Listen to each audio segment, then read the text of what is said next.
नमस्कार मित्रांनो, आजचा आपला विषय आहे की संकल्प पूर्ण होत नाहीत. तर ते संकल्प का पूर्ण होत नाहीत, त्याचं काही कारण आहे का? तर त्याचं उत्तर तुम्हाला आजच्या या व्हिडिओमध्ये मिळणार आहे. बघा, बऱ्याच वेळा असं असतं की बरेच जण म्हणतात आम्ही संकल्प करतो आहे. अर्थात संकल्प म्हणजे काय? तर संकल्प म्हणजे विचार. एखादा विचार आपण वारंवार करत असेल तर तो सिद्धीत जातो, म्हणजे तो पूर्ण होतो. संकल्पशक्तीमध्ये सुद्धा तेच आहे. आपल्याला जे हवं असतं ते आपण रिपीट करत राहतो, त्याची पुनरावृत्ती करत राहतो आणि मग आपले संकल्प पूर्ण होतात. आता फॉर एक्झाम्पल एक उदाहरण घ्यायचं झालं तर बघा की समजा आपल्या घरामध्ये एखादी आपल्याला वस्तू मिळत नाही आहे, तर आपण त्या वस्तूसाठी केला संकल्प. किंवा एखादं मूल असेल, त्या मुलाचं लग्न होत नाही आहे, मुलीचं लग्न होत नाही आहे, त्याच्यासाठी संकल्प करतात. तर काही जण त्यांच्या घरावरती कर्ज आहे, तर ते कर्ज नील व्हावं त्याच्यासाठी संकल्प करतात. तर काही जणांचा हा प्रॉब्लेम आहे की मूल होत नाही म्हणून संकल्प करतात. तर काहींचा असा प्रॉब्लेम आहे की मूल आहे परंतु ते खूप त्रास देते, मनासारखं वागत नाही आहे, तर त्याच्यासाठी ते मूल शांत व्हावं त्याच्यासाठी संकल्प करायचेत. अशी बरेच कारणे आहेत की त्याच्यामधून आपण काय करत असतो तर संकल्प करत असतो. आता संकल्प करत असताना संकल्प कशा पद्धतीने आपले पूर्ण होतात, तर त्याचं बघा वैज्ञानिक दृष्टिकोनातून आपण जर विचार केला तर बघा विज्ञानामध्ये सुद्धा हे सांगितलं आहे की आपण ज्यावेळेस संकल्प करतो त्यावेळेस त्या संकल्पाची एक तरंग निर्माण होतात आणि ती संपूर्ण ब्रह्मांडामध्ये जातात आणि संपूर्ण ब्रह्मांडातून ती तरंगे पुन्हा आपल्याकडे आकर्षित होतात. आता बघा, समजा मी जर म्हटलं की मी तर दरिद्रीच आहे, मी तर दरिद्रीच आहे, मी तर दरिद्रीच आहे, तर ती जी निगेटिव्ह वेव्स किंवा ती निगेटिव्हची व्हायब्रेशनची जी तरंगे आहेत ती संपूर्ण ब्रह्मांडामध्ये जातील आणि संपूर्ण ब्रह्मांडामधून जेवढी निगेटिव्हिटी आहे ती सर्व आपल्याकडे आकर्षित होते. आणि आपण काय करतो बघा, संकल्प करत असतो त्यावेळेस आपण संकल्प पॉझिटिव्ह करत असतो. म्हणजे बघा, आता एखाद्या जे महिला असेल आणि तिला जर बाळ होत नसेल तर ती काय संकल्प करेल की मला आता बाळ झालेलं आहे आणि माझं बाळ आता खूप सुंदर आहे, मी त्याच्यासाठी हे करत आहे, त्याच्यासाठी ते करत आहे. म्हणजे संकल्प करण्याच्या एक वेगवेगळ्या पद्धती असतात, पण त्याच्यातील ही एक पद्धत आहे की पॉझिटिव्ह विचार करणं. म्हणजे जो संकल्प आपण करत असतो तो संकल्प मुळात म्हणजे ते आहेच असं आपल्याला करायचं आहे. आता बघा, जर बाळाची आई असेल, ती जर बाळ जर त्रास देत असेल तर त्रास देतोय असा विचार नाही करायचा, आता तो बाळ त्रास देतोय आता तो त्रास देणार नाही असं नाही विचार करायचा. तर ते बाळ आता शांत झाले, ते बाळ आता सुधारत आहे, त्याच्यामध्ये खूप छान असे बदल होत आहेत. तर असा विचार आपल्याला करायचा आहे, याला म्हणतात संकल्प. आणि ही संकल्पशक्ती अशी आहे की आपली बघा जी आत्मा आहे आपल्या शरीरामध्ये आत्म्यामध्ये ती एक संकल्पशक्ती आहे. आणि ती संकल्पशक्ती अशी आहे की एखादी गोष्ट जर वारंवार आपण जर ती आपल्या विचारामध्ये आणली तर ती पूर्ण होते. बघा, आता जे पहिले सगळे संत होऊन गेले तर संतांनी देखील सांगितलं की बाबा परमात्म्याचं ध्यान करा, परमात्म्याचं भजन करा. तर बघा, परमात्म्याचं जे भजन आहे ना त्याच्यामध्ये इतकी पॉझिटिव्हिटी आहे की त्याच्यामधून जे वेव्स तयार होतात, त्याच्यामधून व्हायब्रेशन तयार होतात, तरंग तयार होतात ना, तर ती तरंग संपूर्ण ब्रह्मांडामध्ये जातात आणि अतिशय शक्तिशाली ती तरंग आहेत आणि ती ब्रह्मांडातून पुन्हा आपल्याकडे एकदम शक्ती घेऊन येत असतात. तर ही शक्ती निर्माण करण्याचं काम परमात्म्याचं भजन करतं. आता एक उदाहरण भजनाचं घेऊयात बघा की रामकृष्ण हरी ज्यावेळेस आपण भजन म्हणतो त्यावेळेस आपल्यातून ती तरंग निर्माण होतात आणि ते तरंग संपूर्ण ब्रह्मांडात जाऊन ते पुन्हा आपल्याकडे येतात आणि आपल्यामध्ये शक्ती जागृत करत असतात. अशी बरेच म्हणजे भजनं आहेत. ओम नमः शिवाय सुद्धा एक भजन आहे किंवा मंत्र आहे म्हणूया आपण, मंत्र आहे, त्या मंत्रातून सुद्धा काय होत असतं, तरंगे तयार होतात. आणि ओम नमः शिवाय हा जो मंत्र आहे ना तो अतिशय शक्तिशाली, दुनियेतला सर्वात जास्त शक्तिशाली मंत्र आहे. कारण बघा की जो शिव आहे तो शिव या सृष्टीचा कर्ता आहे, निराकार दातार आहे, तो ह्या संपूर्ण सृष्टीला चालवणारा चालक आहे. त्याच्यामुळे तो असं भगवद्गीतेमध्ये सुद्धा सांगितलेलं आहे की जो निराकार जो परमात्मा आहे तो जन्म मरणाच्या चक्रामध्ये अडकत नाही आणि तो हे संपूर्ण सृष्टीचा चालक आहे. मग विचार करा, संपूर्ण सृष्टीचा जर तो चालक असेल तर त्याच्यामध्ये किती शक्ती असेल. आणि जर आपण त्याचा मंत्र म्हटला तर त्याच्यामधून आपली जी व्हायब्रेशन तयार होणार आहेत ना ते खूप शक्तिशाली होणार आहेत.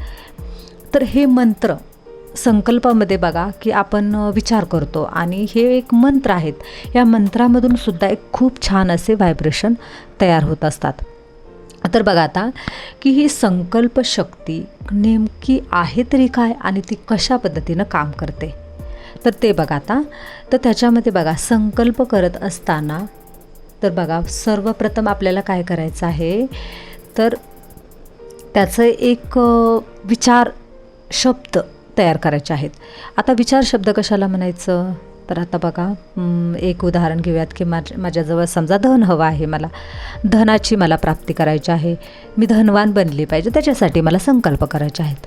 तर आता बघा मी ऑडिओ तयार करते त्याचा की मी खूप धनवान आहे, मी एक धनवान आत्मा आहे, माझ्याजवळ अपार धन आहे,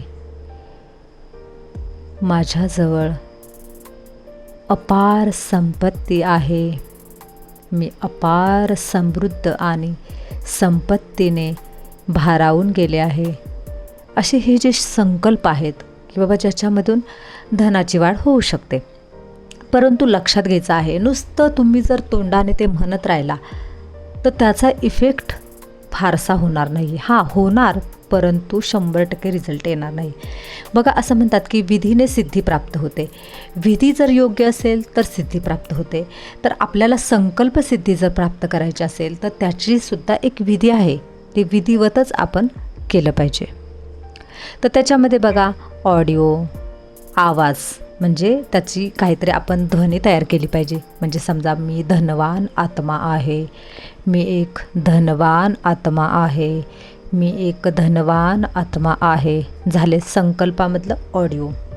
त्याच्यानंतर व्हिडिओ म्हणजे आपण जो संकल्प करतो आहे त्याचं व्हिडिओ म्हणजे व्हिज्युअलायझेशन, म्हणजे आपल्याला ते समोर दिसलं पाहिजे. आता मी धनवान आत्मा आहे म्हटल्यानंतरनं आपण आपली दारिद्र्य आठवायची नाही आहे, तर त्यावेळी आपली समृद्धी आठवायची. म्हणजे धनवान आत्मा आहे म्हटल्यानंतरनं आपल्याजवळ खूप सारं धन आहे, आपण लोकांना कशी मदत करतो आहे, आपण ते आपल्याकडं त्या धनाचे म्हणजे ते पैशाचे वगैरे समजा फोटो असतील तर ते फोटो म्हणजे आपल्या मनामध्ये सुद्धा ते आपल्याला ते दिसलं पाहिजे की बाबा मी कशी बँकेमध्ये जाते, मी कशी कॅश काढते, मी कशा पद्धतीनं खर्च करते. तर मनाच्या पातळीवरती आपण काय करायचं आहे, एक 10-15 मिनटं आपण स्वतःसाठी द्यायचं आहे आणि तेही सकाळी उठल्या उठल्या संकल्प करायचे आहेत. तर त्याचं आपल्याला चित्र देखील पाहायचं आहे. म्हणजे आपण आनंद घ्या, संकल्प करत असताना आनंद घ्या, ते आहे माझ्याजवळ, मी एक धनवान आहे. मग धनवान असल्यानंतर एक तुमची कशी म्हणजे एक पर्सनॅलिटी कशी असेल तर ती पर्सनॅलिटी पण त्या ठिकाणी आठवायची आहे. आता हे झालं व्हिडिओ. त्याच्यानंतरनं बघा फिलिंग, ऑडिओ, व्हिडिओ आणि फिलिंग. तर आपण बघा ऑडिओ तर बघितलं, व्हिडिओ पण पाहिलं, म्हणजे आपण ते आपल्या डोळ्यांनी चित्र त्याचं दिसलं पाहिजे, विचार मनामध्ये आला पाहिजे, त्याचं चित्रही दिसलं पाहिजे. तिसरी गोष्ट आहे फिलिंग. फिलिंग म्हणजे काय तर भावना. तर आपल्या मनामध्ये भावना तयार झाल्या पाहिजेत. म्हणजे माझ्याकडे धन असल्यानंतर मी किती खुश असेल, पॉझिटिव्ह भावना आपल्या मनामध्ये तयार झाल्या पाहिजेत की ज्याच्यातून आपल्याला खुशी झाली पाहिजे. तर या तिन्ही गोष्टी ज्यावेळेस संकल्प करत असताना होतात त्यावेळी आपला संकल्प सिद्ध होतो. आता राहिली गोष्ट दुसरी, संकल्प कधी करायचे. तर बघा पहाटे पहाटे जर तुम्ही संकल्प केले तर ते संकल्प 100% सिद्ध होतात. परंतु पहाटे ज्यावेळेस आपण संकल्प करणार आहे त्यावेळेस त्याचा टायमिंग एक निश्चित करा. समजा आपण 5 वाजता संकल्प करायला घेतले तर बरोबर 21 दिवस आपल्याला ते 5 वाजताच संकल्प करायचा. आणि जमलं तर आहे ना एक जागा निश्चित करायची, एक जागा घरामध्ये अशी निवडायची की त्या जागेवरती आपण ते संकल्प करू शकू. एक जागा निवडली तर त्याचा असा फायदा होतो की आपण त्या वेळेला बरोबर तेच संकल्प करतो, ते त्या टायमिंगला बरोबर 24 तासांनी ती एनर्जी त्या ठिकाणी परत येत असते. त्याच्यामुळं आपले जे संकल्प आहेत ना ते संकल्प एकदम दृढ व्हायला मदत होत असते. आता तुम्हाला सांगते बघा, एक उदाहरण देते. एखादं अरण्य आहे, त्या अरण्यामध्ये गवत खूप उगवलेलं आहे आणि त्या गवतामधून आपल्याला रस्ता काढायचा आहे. तर आपण एकाच रस्त्याने जर वारंवार जात राहिलो तर त्या ठिकाणी एक सुपीक असा रस्ता तयार होतो. अगदी तसंच आहे. आपण ज्यावेळेस संकल्प करत असतो, त्यावेळेस संकल्प करत असताना जर आपण एक जागा निवडली आणि एक वेळ निवडली, तर त्यावेळी काय होणार आहे, जे संकल्प आपण काल केले होते पुन्हा तेच संकल्प आपण त्याच टायमिंगला करणार आहे. त्यावेळेस ती एनर्जी ब्रह्मांडामध्ये जाते. म्हणजे थोडक्यात तो संकल्प म्हणजे आपल्यापर्यंत येण्यासाठी ती सुपीकता तयार होते, सुपीक धरणी तयार होते. म्हणून एक वेळ निवडायची आहे, एक जागा निवडायची आहे. तर आता हे बघा, त्यावेळेस मी सांगितलं की फिलिंग म्हणजे भावनासुद्धा आपल्याला खूप महत्त्वाच्या आहेत. म्हणजे आपण खुश तर असलं पाहिजे. ह्या तिन्ही गोष्टी ज्यावेळेस आपल्या होतील त्यावेळेस आपले खऱ्या अर्थाने संकल्प सिद्ध होतील.